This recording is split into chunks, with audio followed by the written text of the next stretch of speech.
Lorsque Bernard Tapie et Dominique sont tombés sous le charme l'un de l'autre, ils étaient tous les deux en couple. Marié, le boss a fini par tout avouer à son épouse, après 2 ans de liaison. Et sa réaction a bien failli être dramatique. Lorsque Bernard Tapie a fait la rencontre de Dominique Tapie, alors âgé seulement de 18 ans, lui était marié et père de 2 enfants, Nathalie et Stéphane. Durant 2 ans, ils vont entamer une liaison dans le dos du compagnon de Dominique de l'époque, et dans celui de Michel Layec, qui est encore à ce moment Madame Tapie. Puis, un jour pour le plus grand bonheur de la désormais veuve du boss, il avoue tout à son épouse. Viré de chez lui, il prend un studio avenue Victor Hugo dans le 16e arrondissement de Paris, leur nid d'amour. Seulement, un drame va vite ruiner leur bonheur, comme Dominique Tapie le raconte dans son ouvrage Bernard, La fureur de vivre, édition L'Observatoire. 8 jours plus tard, Michel Layec appelle au bureau et tombe sur Dominique, qui travaille aux côtés de Bernard Tapie.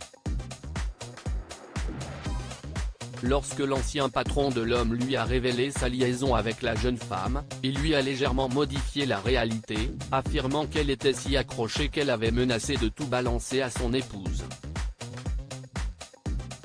Après cette nouvelle désillusion, elle décide d'amener avec elle ses enfants en Corse pour quelques jours de vacances.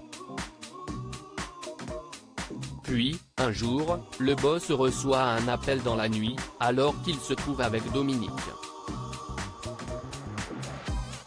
Un monsieur nous annonçait avoir trouvé Michel dans un état quasi inconscient dans son lit, victime d'une surdose de médicaments, autrement dit une tentative de suicide, écrit la mère de Laurent et Sophie Tapie.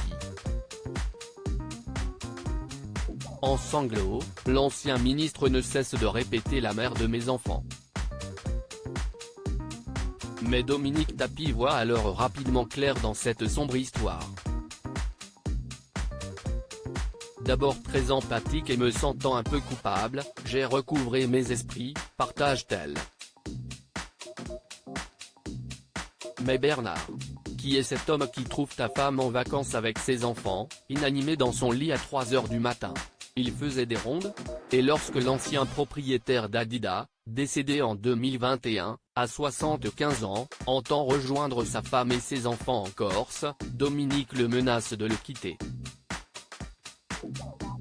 Et lorsqu'il retrouve au pied de l'avion celle-ci, il finit par découvrir que le secouriste de son épouse n'est autre que son compagnon au long cours.